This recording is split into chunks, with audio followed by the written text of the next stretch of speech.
Greetings, I am Erin Patton, metaphysical master in a millennial age, and it is my life's purpose to guide you and organizations along an enlightened path. So I invite you to sit comfortably and tune in as I welcome you to the Meta Business Millennial, where we get the real conversations you won't get in the boardroom so that we understand this is exactly the path we need to be on in order to grow, evolve, and thrive.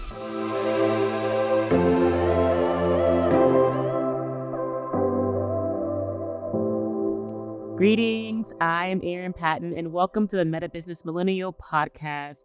Today, we're going to be talking about leadership in times of crises, because there couldn't be a more appropriate time than to talk about how we lead and move and breathe and interact with each other in our relationships and our friendships than now, when we see so many geopolitical issues, we see so much violence that's being strewn across social media, that's being strewn across regular media, and us not really feeling the capacity to respond in the proper way. Let's just put it that way, because a lot of people are wanting to speak their truth, whatever it may be, whoever belief systems it may derive from, whatever side that it may seem to be coming from.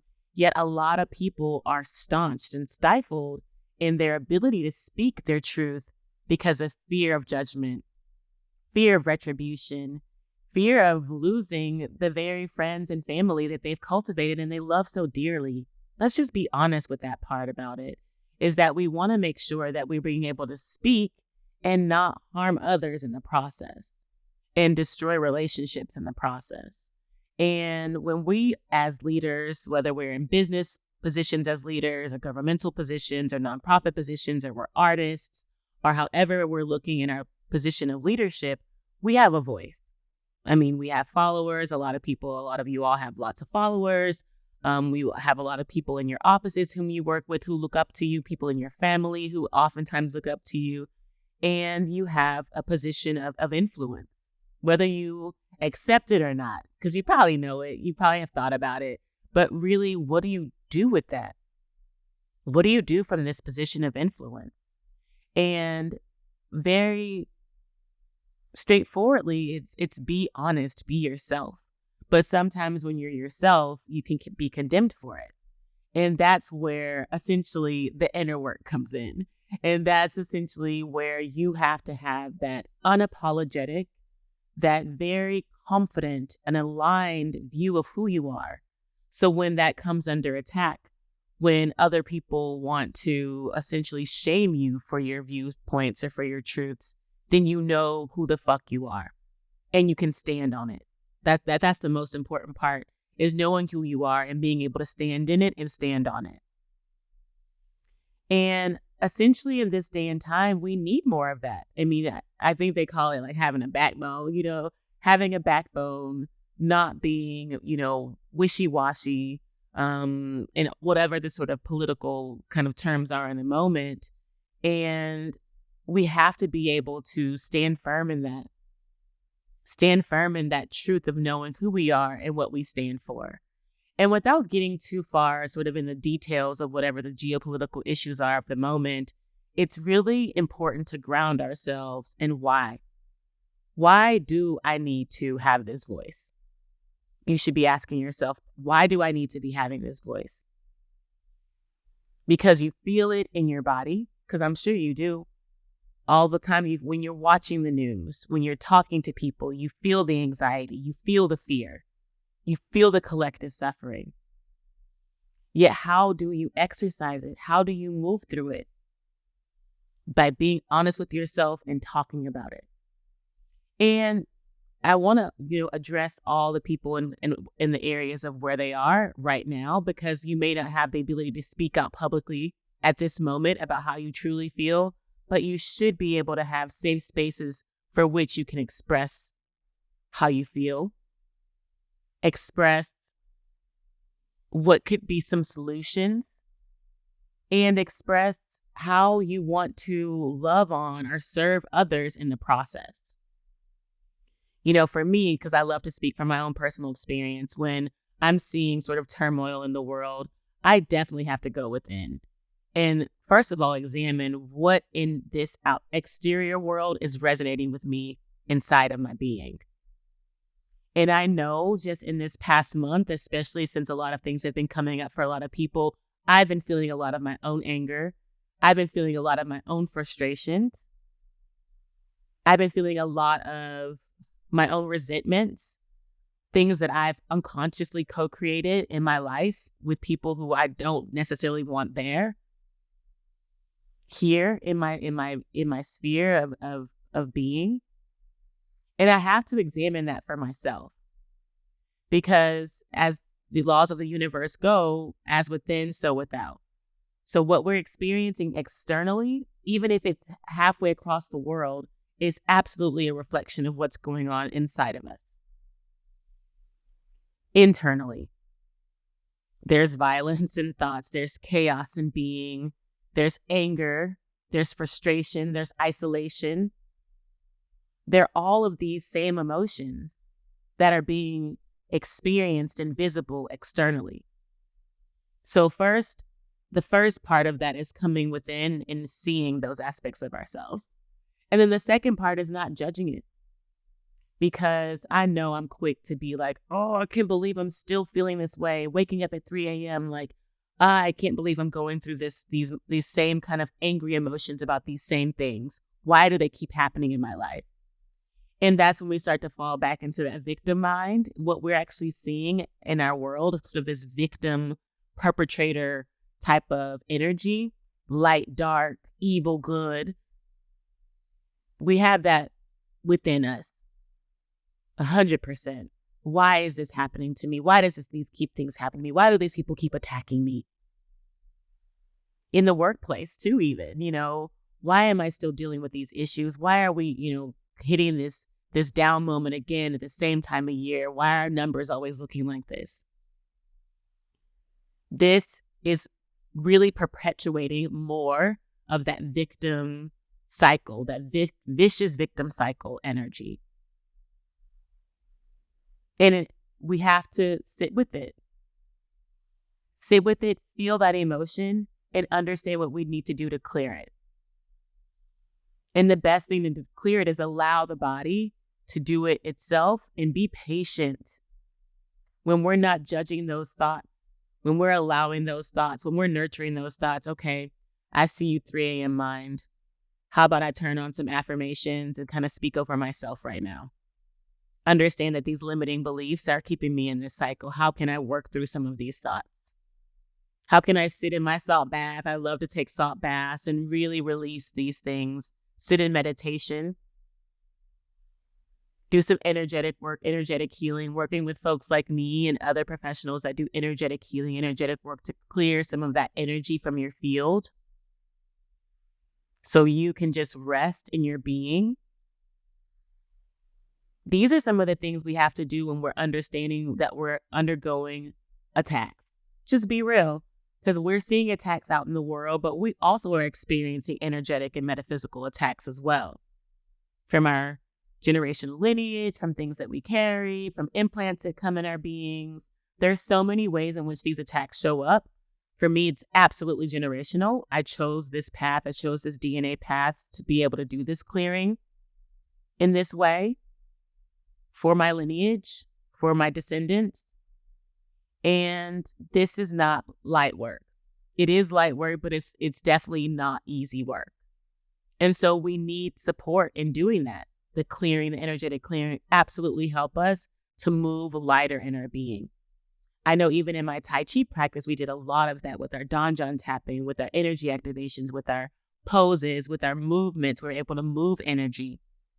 Movement is super important as we move through that non-judgmental phase of not hating on ourselves for being angry, being resentful, and waking up at 3:33 in the morning like mad. Because I'm speaking from personal experience. And once we sort of recognize that we have that which we're seeing out in the world and we're not judging it, then the last piece, of course, is to love ourselves. love ourselves through it, and really start to align ourselves to what our future view of ourself is. And I love this aspect because this future visualizing, this seeing of who we are, where we should be, potentially where our world should be, and then trying that suit on in a meditative capacity. I mean, it could take 2 minutes. I mean, you close your eyes, you see your higher self, not engaging in this angry energy, resentful energy, resting in your home, playing with your children, giving your great business presentation, doing your beautiful photo shoot. You see that, you try it on, and you notice how your body shifts. Like my shoulders went back a little bit. I breathe a little better. You start to see that future higher self, that higher aspect of who you are coming online. And not only do you see it, you start to feel it. And that's what we mean when we're saying that the vibration precedes the manifestation, is because you're actually seeing it and then you're feeling it in your being. And imagine if you do the same might as well try it for geopolitical issues. If you're seeing out in the world on social media, these crazy images, these violent images, imagine seeing harmonious images. Imagine seeing leaders shaking hands, having summits, coming together, making deals. Imagine a higher version of that. So we are staying and resonating with the frequency of suffering, with the frequency of violence. We don't have to. That's what it means to be a creator of your own reality. That's what it means to have this metaphysical power and gifts. It's simply about making a choice. It's simply about making a choice to align with higher visions, higher thoughts, higher values. And then this will be your state of being. This will be the state of the world's being. It all lives in the mind. So this is how, as leaders, we start to really accelerate and lead in crises. Accelerate in crises, heal in crises, comfort in crises, love in crises, by aligning our thoughts with our higher self, with our highest visions. Types of things when we were kids. Like if you're a leader today, you've been thinking about this shit since you was a little kid. I know because I know you did it because I did it. I remember being a little child and literally like praying to God every night, like, God, give me patience, wisdom, and strength, and work with me in helping me to change the world. That was my prayer every night for like at least 15 years. At least. And I know that if you're in a position of leadership now, you've felt and known this was going to be your calling from a very young age. You saw it. So you must be able to tap back into that younger self energy of being able to see yourself leading, see yourself supporting people in happiness and peace and prosperity, because that, I'm sure, was your vision as a child.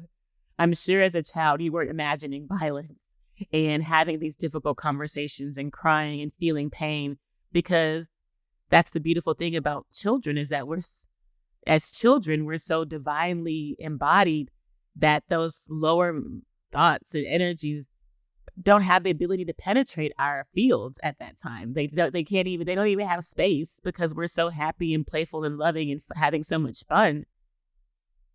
So essentially, this is the work that we're being called to do in our more seasoned energies and our more seasoned bodies and our more evolved beings and our more evolved minds. We're being called to really tap into that higher self, those higher energies, to see what the world is and could be from our highest perspective. Yes.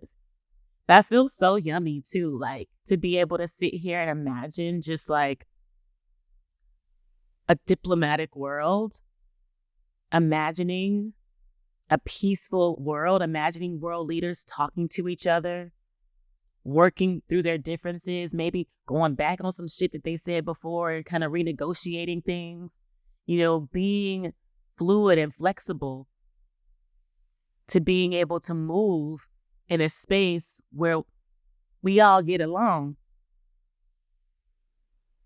Because we 100%, more than 100% have the ability, the capability, the intelligence, the competence to do so if we choose to.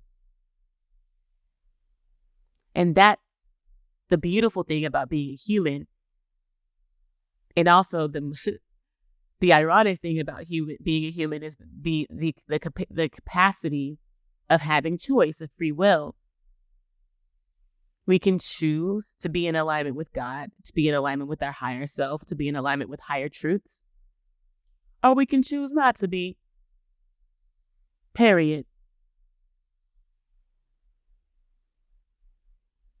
And so when you're thinking about yourself as a leader in crises, or a leader in tough situations, or a leader in social conflict, choose wisely. Choose wisely. And I'm going to go back through the series of tools and applications you can use to ensure that you're always choosing wisely. Number one, you got to tap into yourself. What are you feeling? Am I too angry? Am I too feeling frustrated? Am I moving too fast? Am I going too hard? Am I being difficult with people? Likely yes, because we're human. And we're constantly perfecting ourselves and evolving ourselves. So as we're thinking about the ways in which we can be and clear some of that energy, we're working with our energy healers. We're working with energy within ourselves. We're doing clearings, whether it's salt baths or meditations or going for runs or doing Tai Chi or yoga, moving that energy, clearing that energy out of our field, being aware of it, being grateful for it, clearing it, and then moving to that space of, okay, now that I've cleared this energy, I'm grateful for it, I've honored it, I can let it go. Let me try on my new suit. Let me try on my new thoughts. And this is a very important part. This is where you really start to get into the quantum creation, jumping timelines and shit, you know what I'm saying? Living multiple lifetimes in a month.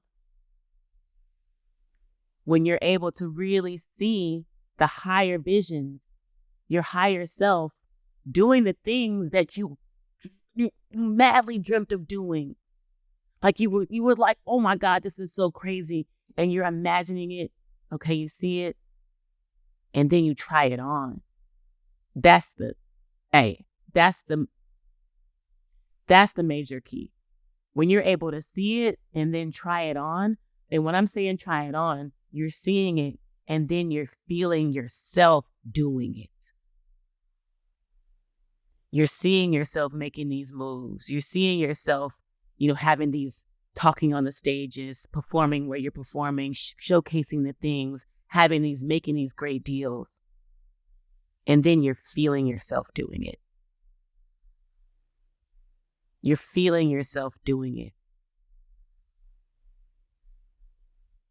You're seeing the world from a different perspective. You're seeing the world at peace, with love, in harmony.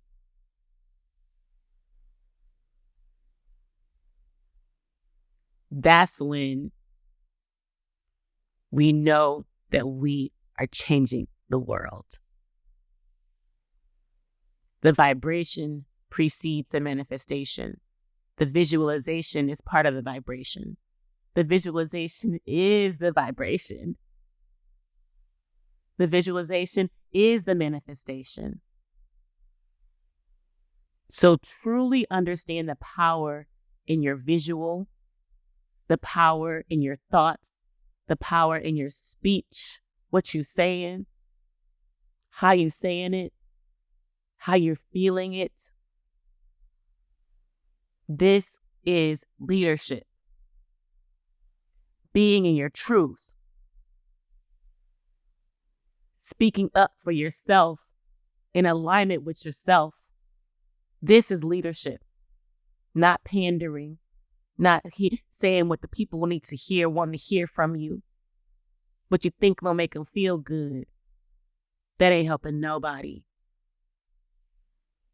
And it definitely ain't helping you and your path and your soul growth and what you got going on with God.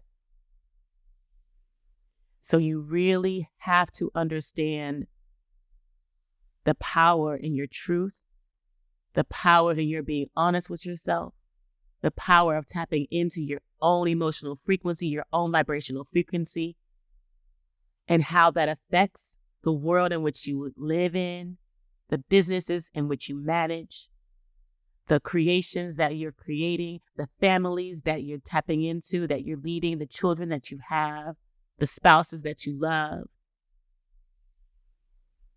All of it comes from you. You are the leader. Whether it's crises, whether it's challenging, you have the ability to shift the frequency and make it something loving, make it something peaceful, making something prosperous, making something beautiful. You are the creator. Remember that. And that concludes today's podcast around how to lead in crises, how to be your own creator. And I want you to tap into the Meta Business World and what we have going on, because this is the work that we do at the Meta Business World. I'm the CEO, Chief Enlightened Officer at the Meta Business World. We have a few offerings that tap directly into what we discussed today. The first being our Meta Business VIP Day. We work with leaders like you. We work with executive teams to really grow this aspect of your energy and really shifting into this space, this higher self, in minutes. And then we also have our vision and values work that really starts to cultivate that vision that you want to see, that wildest shit that you could ever imagine. Like, this is the type of stuff that we do in alignment with your highest values, in alignment with your highest ideals. And then, of course, you have the ability to work one-on-one with me. You can work with me. You can work with my team members. We support you in expanding your energy and expanding your view one-on-one, tapping into your own inner child work, tapping into your own type of things that really help to amplify your vision. So you can apply for all of these programs on our website, themetabusiness.world. Also, check more of our episodes of the Meta Business Millennial podcast, where we continue to empower leaders, the leaders of our new earth paradigm, the leaders of this world, of this planet. And we just can't wait to see you in our next episode. I love you so much. Peace. Did you really love this episode of the Meta Business Millennial podcast? Well, I am honored, and I appreciate you subscribing, leaving a review, and sharing it with your friends. In the meantime, stay bright, my friends. Much love and light. Peace.